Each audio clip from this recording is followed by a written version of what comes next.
Hello साथियों, नमस्कार। आपका स्वागत है आपके अपने चैनल पर। और आज फिर से आपके लिए एक नया प्रैक्टिस सेट आपकी आगामी परीक्षा के लिए। सभी प्रश्न बहुत ही इम्पोर्टेंट हैं और सबसे अच्छी बात यह है कि प्रत्येक प्रश्न की यहाँ पर आपको व्याख्या मिलने वाली है। तो पूरा सेशन धैर्य के साथ देखिए। स्टार्ट करते हैं पहले प्रश्न से। देखिए, हिंदी से पहला प्रश्न है कि निम्नलिखित में से कौन सा अंतस्थ व्यंजन है। ए ऑप्शन है ला, बी है पा, सी है चा, डी है टा। आंसर इसका राइट हो जाएगा ए। अंतःकरण से उच्चारित होने वाले व्यंजनों को अंतस्थ व्यंजन कहा जाता है, जैसे या, रा, ला और बा। ठीक है, तो यहाँ पर आपका राइट आंसर क्या होगा? ए। दूसरा प्रश्न है, उच्चारण की दृष्टि से संबल ध्वनि का कौन सा वर्गीकरण है। संपृक्त ध्वनि, यमक ध्वनि, संयुक्त ध्वनि या द्वैधात्विक ध्वनि। आंसर इसमें राइट हो जाएगा ए। उच्चारण की दृष्टि से संबल संप्रत ध्वनि का वर्गीकरण है। जब एक ध्वनि दो व्यंजनों से संयुक्त हो जाए तब वहाँ संपृक्त ध्वनि कहलाती है। यहाँ सा और बा ध्वनियों के बीच या मध्य में ध्वनि संयुक्त हुई है। तीसरा प्रश्न है, किस स्वर के उच्चारण में दीर्घ स्वर से भी अधिक समय लगता है। अनुस्वार, अनुनासिक, ह्रास या प्लुत। आंसर डी राइट होगा। जिन स्वरों के उच्चारण में दीर्घ स्वरों से भी अधिक समय लगता है उन्हें हम प्लुप्त स्वर कहते हैं, जैसे ओम, सुनो आदि। प्रश्न संख्या 4, जहां वाक्य की गति अंतिम रूप ले ले विचार के तार टूट जाए वहां किस चिन्ह का प्रयोग किया जाता है। योजक चिन्ह, अल्पविराम चिन्ह, उदाहरण चिन्ह या पूर्ण विराम चिन्ह। तो देखिए, इसमें डी ऑप्शन राइट होगा। जहां वाक्य की गति अंतिम रूप ले ले और विचारों के तार टूट जाए तो वहां पर हम पूर्ण विराम का प्रयोग करते हैं। इस चिन्ह का प्रयोग प्रश्नवाचक वाक्यों को छोड़कर अन्य सभी प्रकार के वाक्यों के अंत में किया जाता है। योजक चिन्हों का प्रयोग सामाजिक पदों या पुनः रिक्त और युग्म शब्दों के मध्य किया जाता है। अल्पविराम का प्रयोग वहां किया जाता है जहां अर्धविराम की तुलना में थोड़ा कम रुकना होता है। अगला प्रश्न, निम्न में से सही वर्तनी बताएंगे कौन सी है। तो देखिए, चार दीवारी बताएंगे सही वर्तनी कौन सी है।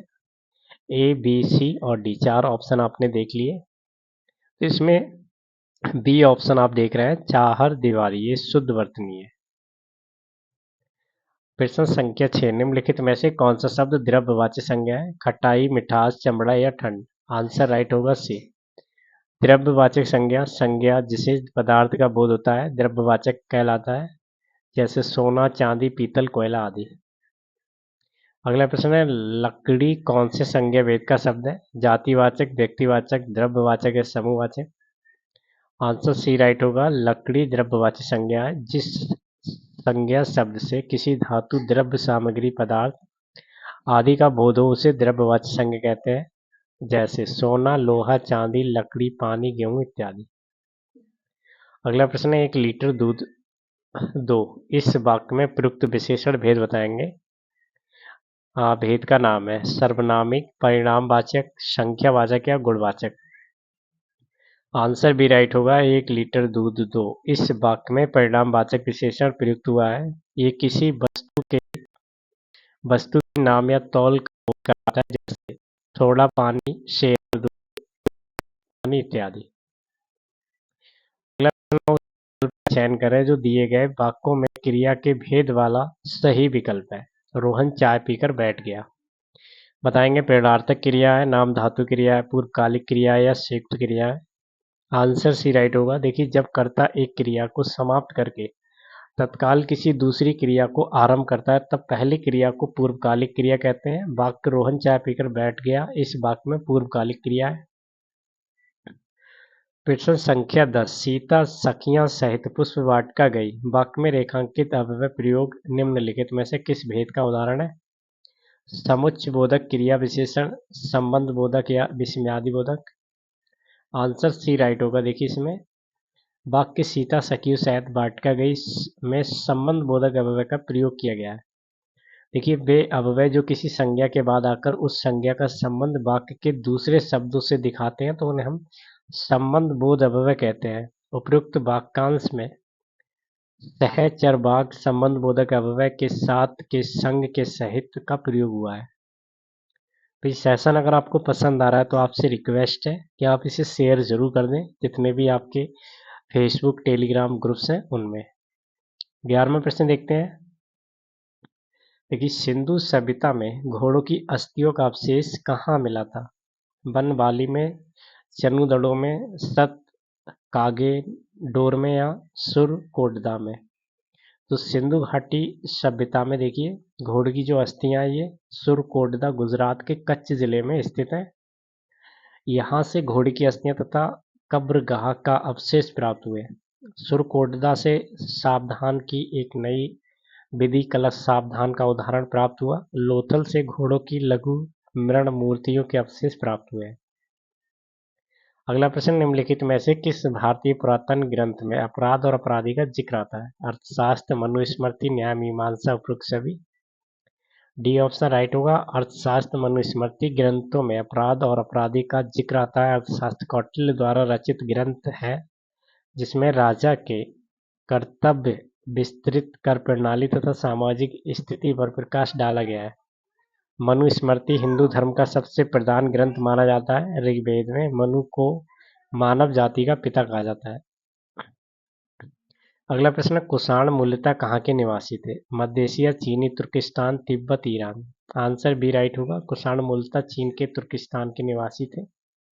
चीन पर कब्जा करने में असफल होने के कारण ये मध्य एशिया में जाकर बस गए। ये यूची जाति के थे। कुषाणों में सबसे महत्वपूर्ण शासक कनिष्क था जिसने भारत पर शासन किया। पेशावर और मथुरा को इसने अपनी राजधानी बनाया था। अगला प्रश्न, निम्नलिखित में से किस मुगल शासक ने अंततोगत्वा मेवाड़ के शासक महाराणा प्रताप सिंह के पुत्र राणा अमर सिंह से एक समझौता किया था? शाहजहां, अकबर, जहांगीर या किसी भी मुगल शासक ने ऐसा नहीं किया? तो बी ऑप्शन राइट होगा। महाराणा अमर सिंह मेवाड़ के सिसोदिया राजवंश के शासक महाराणा प्रताप के पुत्र तथा महाराणा उदय सिंह के पौत्र थे। कई संघर्षों के बाद जहांगीर ने शहजादे खुर्रम को मेवाड़ अभियान के लिए भेजा और अंत में खुर्रम ने मेवाड़ पर अधिकार कर लिया। पराजय के बाद इन्हें 1615 ईस्वी में अपमानजनक संधि करनी पड़ी। वे मेवाड़ के अंतिम स्वतंत्र शासक थे। अगला प्रश्न है, भारतीय राष्ट्रीय कांग्रेस के अधिवेशन की सर्वप्रथम किस मुसलमान ने अध्यक्षता की? लियाकत अली खान, सर सैयद अली खान, मौलाना आजाद या Badruddin Tyabji? Answer D right होगा। भारतीय राष्ट्रीय कांग्रेस भारत का सबसे प्राचीन राजनैतिक दल है। इसकी स्थापना 28 दिसंबर 1885 को ए.ओ. ह्यूम द्वारा की गई जिसके प्रथम अध्यक्ष भीमेश चंद्र बैनर्जी थे। सन 1887 में मद्रास अधिवेशन के अध्यक्ष बदरुद्दीन तैयबजी थे जो भारतीय राष्ट्रीय कांग्रेस के प्रथम मुस्लिम अध्यक्ष थे। अगला प्रश्न है, किस स्वतंत्रता सेनानी को लोकमान्य की मानद उपाधि दी गई थी? लाला लाजपत राय, दादा भाई नौरोजी, बाल गंगाधर तिलक या Rajendra Prasad? Answer C right होगा। बाल गंगाधर तिलक को 23 जुलाई 1856 को केशव गंगाधर तिलक के रूप में पैदा हुए एक भारतीय राष्ट्रवादी पत्रकार, शिक्षक, समाज सुधारक तथा स्वतंत्रता सेनानी थे। उन्हें लोकमान्य के मानद उपाधि से भी सम्मानित किया गया। तिलक ने मराठा तथा केसरी नामक समाचार पत्र भी निकाला था। उनके ऊपर 2 बार राजद्रोह का मुकदमा चला। तिलक स्वराज आत्मसम्मान के पहले और सबसे मजबूत समर्थकों में से एक थे। अगला प्रश्न, निम्नलिखित में से किसको संविधान की आत्मा के रूप में माना जाता है? राज्य की नीति निर्देशक सिद्धांत, राष्ट्रीय ध्वज, प्रस्तावना, मूल अधिकार? तो सी ऑप्शन राइट होगा। देखिए, संविधान की प्रस्तावना को संविधान की आत्मा माना जाता है क्योंकि इसमें संपूर्ण संविधान का मूल निहित है। संविधान सभा के विद्वान सदस्य ठाकुरदास भार्गव ने प्रस्तावना को संविधान की आत्मा कहा है। प्रस्तावना में प्रयुक्त शब्दावली हम भारत के लोग संयुक्त राज्य अमेरिका से ली गई है। अगला प्रश्न, भारत में राष्ट्रीय मानवाधिकार आयोग निम्नलिखित में से किस मंत्रालय के अधीन है? गृह मंत्रालय, रक्षा मंत्रालय, वित्त मंत्रालय, इनमें से कोई नहीं? आंसर ए राइट होगा। भारत का राष्ट्रीय मानवाधिकार आयोग एक स्वतः विधिक संस्था है। इसकी स्थापना 12 अक्टूबर 1993 को हुई थी। ये आयोग देश में मानव अधिकारों का प्रहरी है। ये आयोग केंद्रीय गृह मंत्रालय के अधीन है। अगला प्रश्न, निम्नलिखित में से किन नदियों पर पंचेत हिल बांध का निर्माण किया गया था? दामोदर नदी, महानदी, कृष्णा नदी या लूनी नदी? आंसर ए राइट होगा। झारखंड के धनबाद जिले में पंचेत क्षेत्र में दामोदर नदी पर पंचेत हिल बांध बनाया गया था। साल 1959 में इसका उद्घाटन किया गया था। पंचेत बांध 4 मल्टी प्रयोजन बांधों में से चौथा है जो दामोदर घाटी निगम से पहले चरण में आता है। 20वां प्रश्न, विश्व की सबसे बड़ी पर्वत श्रृंखला कौन सी है? आल्पस, हिमालय, काराकोरम, एंडीज या तिब्बत? आंसर इसमें राइट होगा सी। देखिए पर्वत श्रृंखला और ऊंचाई दी गई है यहाँ पर। लंबाई एंडीज जो कि दक्षिणी अफ्रीका में है, अमेरिका में 700 किलोमीटर लंबाई है। रॉक पर्वत उत्तरी अमेरिका में 4800 किलोमीटर इसकी लंबाई है। हिमालय एशिया में 2400 किलोमीटर लंबाई है। महान डिवाइडिंग श्रृंखला ऑस्ट्रेलिया में 3700 किलोमीटर लंबाई है। ट्रांस आर्कटाटिका जिसे आर्कटाटिका के नाम से जाना जाता है वो 3500 किलोमीटर लंबाई है। अगला प्रश्न, निम्न में से किसकी नियुक्ति राष्ट्रपति द्वारा नहीं की जाती है? वेरी वेरी इंपॉर्टेंट क्वेश्चन है। देखिए महाधिवक्ता की नियुक्ति जो है राष्ट्रपति द्वारा नहीं की जाती है, बल्कि महाअधिवक्ता जो होता है वो किसी राज्य का सर्वोच्च विधि अधिकारी होता है जिसकी नियुक्ति उस राज्य के राज्यपाल के द्वारा की जाती है। 22वां प्रश्न है, भारतीय संविधान के निम्नलिखित में से किस भाग में राज्यों के अधीनस्थ न्यायालयों से संबंधित अध्याय है? भाग 8, भाग 4, भाग 6 या भाग 7? आंसर राइट होगा सी। देखिए भारतीय संविधान के भाग 6 में राज्यों में अधीनस्थ न्यायालयों से संबंधित अध्याय है और ये अनुच्छेद 233 से 237 के अंतर्गत आते हैं। भारतीय संविधान के 8 भाग में केंद्र शासित प्रदेश है, प्रदेश से संबंधित अध्याय हैं और ये अनुच्छेद 239 से 242 के अंतर्गत आते हैं। अगला प्रश्न है, आर्थिक सहयोग व विकास संगठन ओसीसीडी का मुख्यालय कहाँ पर है? न्यूयॉर्क, वाशिंगटन डीसी, लंदन या पेरिस? तो डी ऑप्शन राइट होगा। आर्थिक सहयोग और विकास संगठन आईसीडी एक अंतर सरकारी आर्थिक संगठन है जिसके सदस्य देशों की संख्या 35 है। इस संगठन की स्थापना 1961 ईस्वी में आर्थिक प्रगति व विश्व व्यापार को बढ़ावा देने हेतु की गई थी। इस संगठन का मुख्यालय फ्रांस के पेरिस शहर में स्थित है। इसकी आधिकारिक भाषा अंग्रेजी व फ्रांस है। अगला प्रश्न है, निम्नलिखित में से कौन सा आरेख किसी जनसंख्या के सदस्यों की आयु और लिंग वितरण को दर्शाता है? जनसंख्या षटकोण, जनसंख्या वृत्त, जनसंख्या वर्ग या जनसंख्या पिरामिड?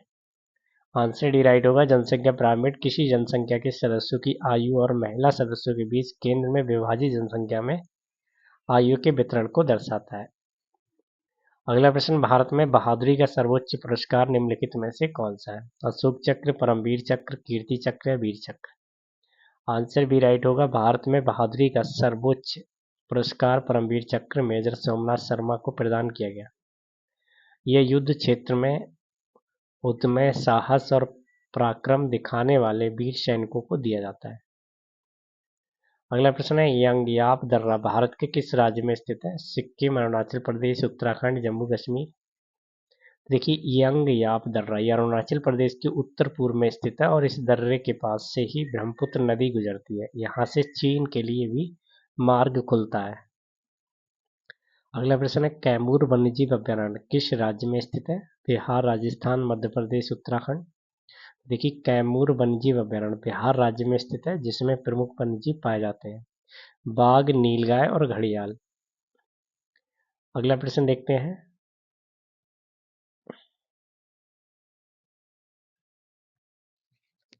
अगला प्रश्न है, उकाई परियोजना निम्न में से किस नदी पर स्थित है? सोन नदी, कावेरी नदी, तापी नदी या बेतवा नदी?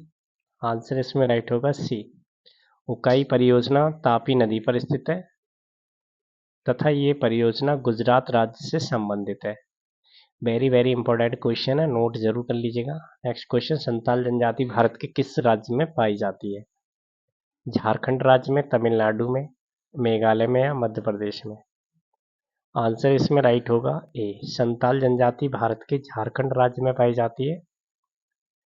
और प्रश्न संख्या 30 से देखिए, भारत में जूट का सर्वाधिक क्षेत्रफल है पश्चिम बंगाल राज्य में, आंध्र प्रदेश राज्य में, गुजरात राज्य में, उत्तर प्रदेश राज्य में? तो आंसर इसका राइट हो जाएगा ए। भारत में जूट का सबसे अधिक क्षेत्रफल पश्चिम बंगाल राज्य में स्थित है। तो इस सेशन को यहीं फिनिश करेंगे और आपसे उम्मीद करते हैं सेशन आपको जरूर पसंद आया होगा। इसको लाइक नहीं किया, लाइक करेंगे, शेयर करेंगे। चैनल पर आप नए हैं तो सब्सक्राइब करके रखिएगा, साथ में बेल आइकन को भी प्रेस कर लीजिएगा। आगे आपको ऐसे ही प्रैक्टिस सेट मिलते रहेंगे। बाकी मिलेंगे हम नेक्स्ट सेशन में, तब तक के लिए गुड बाय।